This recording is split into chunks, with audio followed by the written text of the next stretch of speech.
Meridian police officers arrived at apartment 801 at approximately 5:05 p.m.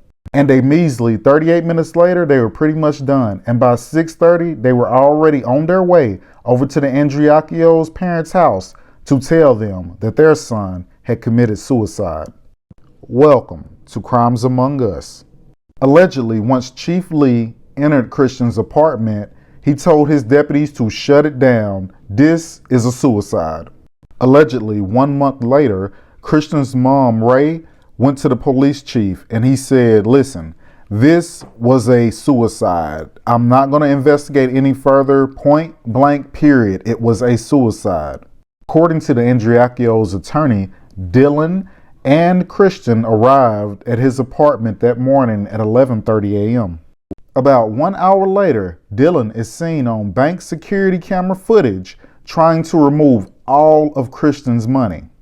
The police questioned Dylan and asked why would he have done that. Dylan says, well, because Christian had told him on their way back to Meridian coming from Louisiana that he wanted him to have all of his money.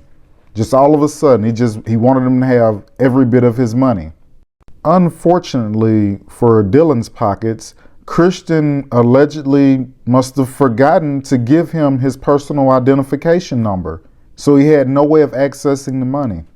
After Dylan got finished running those important errands and receiving those unsuccessful funds, he gets back to the apartment around 4 p.m. Dylan claims that Whitley was asleep and Christian was nowhere to be seen. He says he then goes upstairs and knocks on the bathroom door, and that's when he finds Christian slumped over the bathtub. Some reports say when Dylan made his initial 911 call that he saw blood splatter on the stairs when blood should have not been outside the bathroom. The gun's positioning was very peculiar to say the least. It was wedged in between his left thigh and the bathtub, implying that he somehow shot himself in the right side of the head, then snugly placed his gun between his left thigh and the bathtub. Now, take this into account. I don't know if you ever fired a handgun, but it is very loud. He said when he arrived there, Whitley was asleep.